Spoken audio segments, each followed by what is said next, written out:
एक प्रश्न है, मृत्यु देखी आज पड़ोस वाली दीदी के पति की, और खुद को देखा उस चीख हृदय विदारक रुदन से अपने में होती हलचल देखी। वो कौन था जो डर रहा था, क्यों डर रहा था?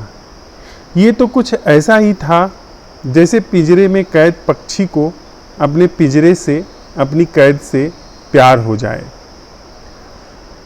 अपनी या अपनों की मौत से डर क्यों लगता है?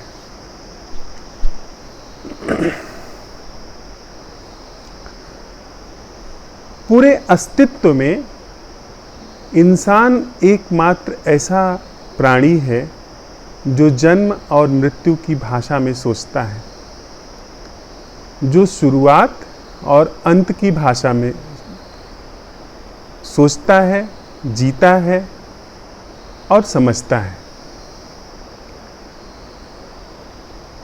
उसने अपने जीवन को ऐसा पाया है कि वह कभी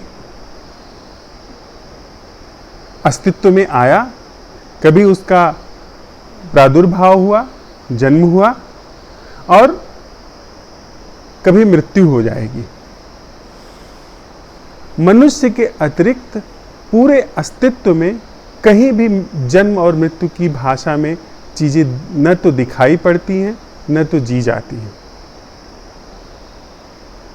अस्तित्व में जीवन इस तरह से है जैसे कि महासागर पर झिलमिल तरंगे। जब सूरज की रोशनी महासागर पर पड़ती है तो उसमें सागर का पानी जो नीले रंग का दिखता है, उस पे क्षण भर को सफ़ेदी की चमक आ जाती है और अगले क्षण वह चमक खो जाती है। चीज़ें प्रकट होती हैं और समा जाती हैं। जीवन ऐसा है, उसमें कहीं प्रारंभ और अंत नहीं होता, उसमें बस अभिव्यक्ति होती है और अभिव्यक्ति का अवसान होता है। वृक्ष में पत्ते खिलते हैं, फूल खिलते हैं, फल आते हैं और फिर उनका अवसान हो जाता है।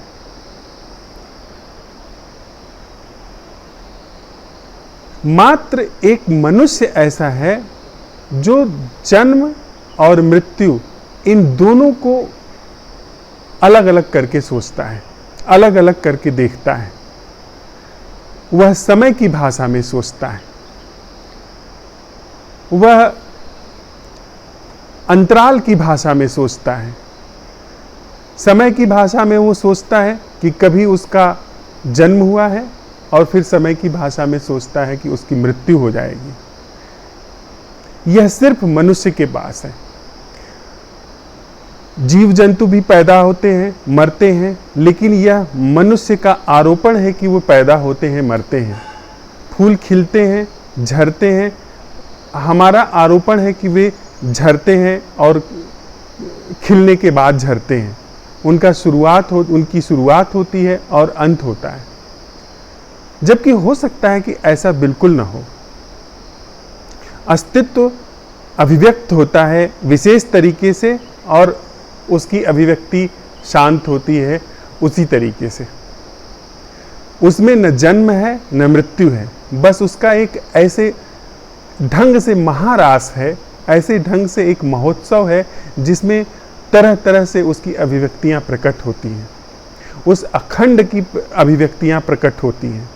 वह कभी हरे रंग में प्रकट होता है, कभी वह पीले रंग में प्रकट होता है, कभी वो खिलने में प्रकट होता है, कभी वह झरने में प्रकट होता है, कभी वह प्रकाश के रूप में प्रकट होता है, कभी वह अंधकार के रूप में प्रकट होता है, कभी वह पहाड़ के रूप में प्रकट होता है, कभी वह नदी के रूप में प्रकट होता है, पर उसमें कहीं से भी जन्म और मृत्यु जैसी चीज नहीं दिखाई पड़ती है। उसमें जन्म और मृत्यु जैसा कुछ नहीं है, अभिव्यक्तियां हैं। वैसे ही जैसे कि एक नर्तक जब नृत्य में उतरता है, तो जब वह एक भंगिमा बनाता है, एक भाव बनाता है, तो एक भंगिमा से दूसरे भाव में जाने में वह पिछला भाव, पिछली भंगिमा मिट जाती है। पिछला जो उसके पैरों में, उसके शरीर में बल होता है वह मिट जाता है, और दूसरा बल, दूसरे तरीके का जो उसकी भंगिमा है, दूसरे तरीके का जो उसकी भाव की अभिव्यक्ति है वह प्रकट होती है। दूसरे तरीके की भाव भंगिमा इस तरह इसलिए प्रकट हो पाती है क्योंकि पिछली भाव भंगिमा चली गई है, या पिछली भाव भंगिमा चली जाती है तभी दूसरी भाव भंगिमा प्रकट होती है। इसमें पिछली भाव भंगिमा की मृत्यु नहीं है, इसमें नर्तक की मृत्यु नहीं होती है, इसमें नर्तक का कहीं से जन्म नहीं होता है, और जो हमारे बीच में नर्तक है वह तो फिर भी नृत्य शुरू करता है और उसके नृत्य का अंत होता है, पर अस्तित्व का यह जो महारास है, अस्तित्व का जो यह नृत्य है, यह अशेष है, यह काल के परे है। इसका न कभी प्रारंभ हुआ न अंत हुआ, न अंत हो सकेगा, क्योंकि जिस चीज का प्रारंभ ही नहीं हुआ उसका अंत भला कैसे होगा। लेकिन हमारा जीवन वह हम एक विशेष तरीके के जीने वाले के रूप में प्रकट होता है। वह अखंड अस्तित्व की एक भंगिमा के रूप में, एक बल के रूप में, एक कला के रूप में नहीं प्रकट होता है। वह अस्तित्व से टूट करके एक अलग थलग विशेष व्यक्ति के रूप में पैदा होता है। जैसा हम समझते हैं, जो हमारे अंदर समझ बैठी है जीवन की, वह ऐसी है कि अस्तित्व से टूट करके मैं पैदा हुआ हूं और फिर मैं मर जाऊंगा। यह बुनियादी जो हमारे अंदर नासमझी प्रवेश की है, यही हमारे सारे भयों का, सारे दुखों का कारण है, जो हमारे जीवन को कभी भी जीने नहीं देते, जो हमारी जीवन धारा को सदा ही आच्छादित किए रहते हैं। हर व्यक्ति कंपता रहता है, जब भी वह मृत्यु देखता है तब वह कंप जाता है कि उसकी भी मृत्यु होने वाली है। क्यों? क्योंकि उसने अपना जीवन अलग थलग समझा है, कि वह शेष अस्तित्व से अलग है। एक पत्ता वह जो वृक्ष से अलग नहीं है, जो वह वृक्ष वह समूचे आकाश से अलग नहीं है, धरती से अलग नहीं है, वह कभी नहीं कंपता, क्योंकि वह एक अभिव्यक्ति है।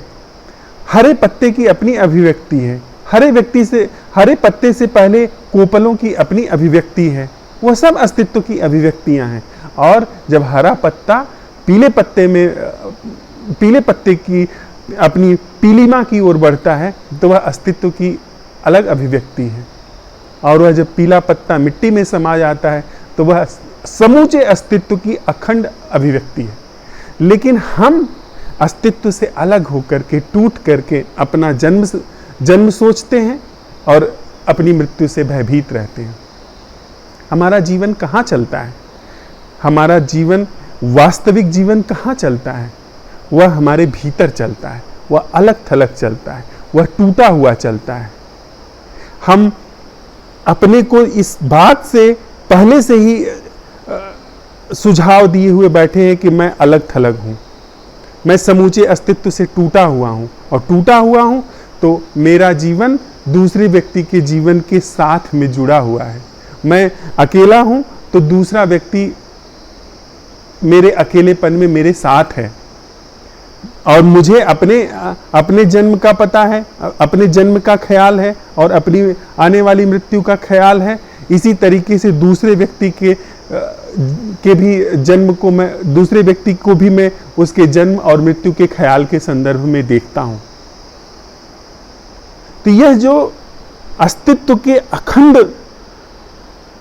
जीवन के सापेक्ष समानांतर एक झूठा जीवन हमारे अंदर, मनुष्य के अंदर, मनुष्य मात्र के अंदर जगह ले चुका है, इसको परखना, इसको समझना इसलिए बहुत आवश्यक हो जाता है कि जब तक इस समानांतर जीवन को, जो कि जीवित सा लगता है हमको, इसको हम नहीं समझते हैं, तो कभी भी हमारे जीवन से भय का, दुख का, पीड़ा का, संताप का, असुरक्षा का अंत नहीं हो सकता है। क्योंकि अगर मैं अलग थलग हूं, मुझे अपने अंत होने का हमेशा ही ख्याल, हमेशा ही डर बना रहेगा। और वे लोग जो मेरे मैं के हिस्से हैं, वे जब खोएंगे, वे जब मिटेंगे, तो मेरे अपने होने का हिस्सा टूट जाएगा। यह क्या है जो अस्तित्व के समानांतर मेरे अंदर जीता है?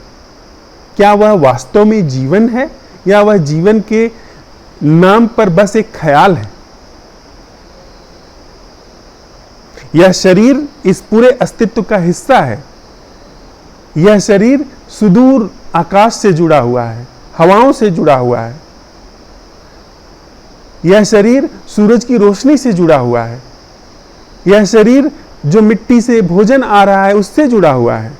लेकिन इसके भीतर जो मैं है, जो मैं का बोध है, वह टूटा हुआ है। वह समग्र अस्तित्व से टूटा हुआ है। और टूट वही सकता है अस्तित्व से जो कृत्रिम हो, जो बनावटी हो, जो आयोजित हो, जो प्रायोजित हो, जो सिर्फ ख्याल हो, जो सिर्फ विचार हो। वही जीवन टूट सकता है।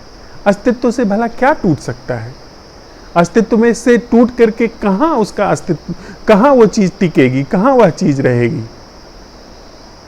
लेकिन ख्याल टूट सकता है।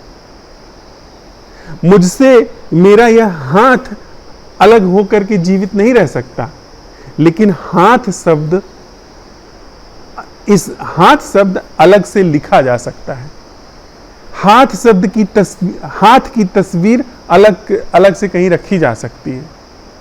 तो यह जो हमारे अंदर एक अस्तित्व के समानांतर जीता सा हुआ जीवन है, यह क्या वास्तव में जीवन है, या यह सिर्फ ख्यालों, छवियों, विचारों की उत्पत्ति? यह जो अस्तित्व से टूट करके यह जो एक इकाई मैं की है, यह वास्तव में यह एक वास्तविक इकाई है, या यह सिर्फ ख्यालों से बनी हुई एक इकाई है? और ख्यालों से बनी हुई इकाई अपने जन्म का आग्रह करती है, जन्म का प्रक्षेपण करती है, जन्म का आकलन करती है और अपनी मृत्यु का आकलन करती है। आधार व शरीर को बनाती है।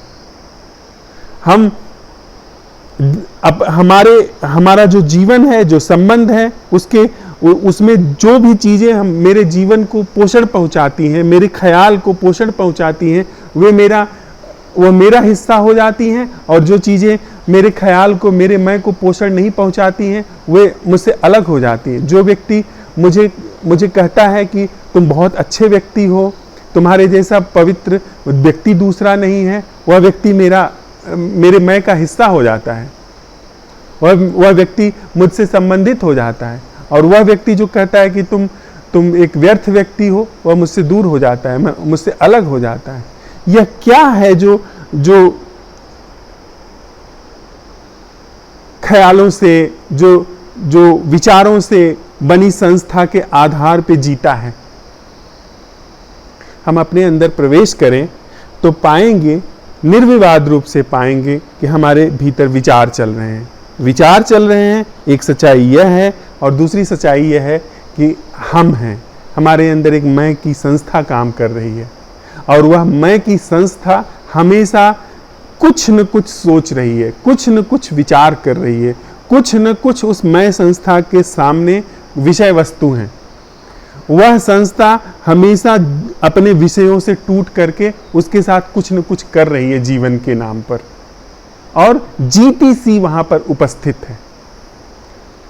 उस संस्था का इस पूरे अस्तित्व के जीवन से कोई भी लेना देना नहीं है, कोई भी जुड़ाव नहीं है, कोई भी उसका सरोकार नहीं है। अस्तित्व का जो प्रवाह है उस संस्था में प्रवेश ही नहीं कर पाता है। और वह संस्था, हम आप साथ साथ चलते हुए इसका परीक्षण कर रहे हैं कि वह संस्था क्या है। वह संस्था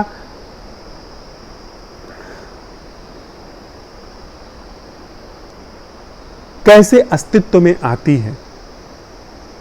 क्या वह सुझावों से आती है? क्या वह दोहरावों से आती है? क्या वह प्रतिकृतियों से आती है, छायाओं से आती है, छवियों से आती है, या वह संस्था वास्तव में कोई स्वयंभू संस्था है? यदि हम किसी की बात स्वीकार नहीं कर रहे हैं कि वह संस्था स्वयंभू है या वह संस्था झूठी है, तो हम अपने अंदर जब उस चीज़ का परीक्षण करते हैं, उसका पता लगाते हैं, तो पाते हैं कि वह संस्था कभी भी अपने सामने के विषय से मुक्त नहीं है। यह व्यक्ति जो जी रहा है, यह कभी भी इसके सामने जो चीज़ें हैं उससे अलग नहीं है। अगर इसके सामने जो भी मेरे सामने जो भी मेरे चित्त के जो विषय चल रहे हैं, जो ख्याल चल रहे हैं, जो छवियां चल रही हैं, वो सब अगर सरका दिया जाए तो मैं बचता नहीं हूं। यानी कि जीवन के नाम पे भीतर ख्यालों ने, विचारों ने, धारणाओं ने, शब्दों ने एक कृत्रिम जीवन का निर्माण कर लिया है, और मैं वह कृत्रिम जीवन हूं। कृत्रिम जीवन के रूप में अस्तित्व से टूट करके मैं जी रहा हूं। बनावटी चीज के रूप में मैं जी रहा हूं। यह मैं संस्था जी रही है, जो कि कुछ और नहीं, बस एक जैविक रोबोट है, जो कि एक जीवित शरीर में एक बनावटी चीज के रूप में वहां पे जीवित सी बनी हुई है। और वह जीवित सी बनी हुई है तो जाहिर सी बात है उसको मृत्यु का भय होगा। वह ऐसे नहीं जी सकती है जैसे कि फूल जीता है। फूल जीता है क्योंकि वह फूल जो है वो अखंड की अभिव्यक्ति है। फूल जो है अपने अतिरिक्त वह जो अभिव्यक्ति है, जो फूल खिला हुआ है, जो वो पंखुड़ियां हैं, जो वो उसकी सुगंध है, जो उसका सौंदर्य है, वह समूचे अस्तित्व में एक अभिव्यक्ति है। वह उस समूचे अस्तित्व से अलग थलग नहीं है। लेकिन यह जो मैं की संस्था है, जो विचारों द्वारा निर्मित संस्था है, यह जो कृत्रिम जैविक रोबोट है, यह अपने को अलग थलग स्थापित करके ये सदा ही भयभीत रहेगा। यह अपनी बनावट में ही भयभीत रहेगा, यह अपनी बनावट में ही आशंकित रहेगा। तभी हम जब हमारी इस ख्याली जो संरचना है, जो यह समझती है कि यह व्यक्ति मेरा है, यह व्यक्ति मेरे मैं का हिस्सा है, यह व्यक्ति मेरा अपना है, वे सब जब उन सब का जब शरीर मरता है, उन सब के जो विचार का, ख्याल का आधार है, वह जब खत्म होता है, तो हमें लगता है कि हमारे अंदर का एक हिस्सा टूट करके समाप्त हो गया। हमारे इस मैं को जो सहारा दे रहा था, वह एक हिस्सा खिसक गया। हमारे मैं की जो बहुत सारी ईंटें हैं, जो जोड़ तोड़ करके बनाई गई एक इमारत है, उसमें से वो एक ईंट खिसक गई और हम छटपटा जाते हैं, हम भयभीत हो जाते हैं कि कहीं यह मृत्यु मेरी भी तो नहीं होने वाली है। और गहरे में यह बात है, मृत्यु होने वाली है। हम सब गहरे में जानते हैं कि यह संस्था जो है वह मिटने वाली है। इस संस्था की यह जमीन, यह शरीर भी पके पत्ते जैसा एक दिन बदलने वाला है। और इस शरीर को आधार बना करके वह जो संस्था निर्मित हुई है, वह संस्था भी जैसे ही यह शरीर गलेगा, वह अपना कोई आधार नहीं पाएगी। वह जैसे ही यह अभिव्यक्ति इस शरीर के रूप में जो अभिव्यक्ति है अस्तित्व की, जैसे ही यह अभिव्यक्ति बदलेगी, वैसे ही यह कृत्रिम संस्था कोई आधार नहीं पाएगी अपने जीवन का, अपने बने रहने का, और वह मिट जाएगी। और उस मिटने को लेकर के वह सदा सशंकित है, सदा आशंकित है। और वह कभी भी अपने बनावट के कारण कभी भी न तो जीवित रहती है, न जीवन का स्वाद चखती है, न जीवन का उत्सव कर पाती है, न उसमें कभी महोत्सव हो सकता है। वह कृत्रिम संरचना सिर्फ इन्हीं भयों से, इन्हीं आशंकाओं से, इन्हीं दुखों में हेर फेर करके, उलट फेर करके वह बनी रहती है। तो साथ साथ चलते हुए जब आप यह अन्वेषण करते हैं कि यह जो हमारे अंदर यह कृत्रिम संस्था है, या हम जो इस कृत्रिम संस्था के रूप में जीवित हैं,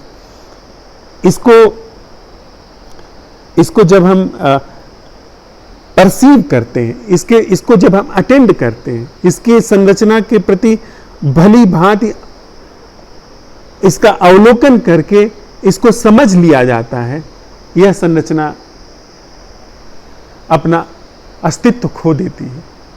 यह संरचना अपनी बनावट, इसकी जो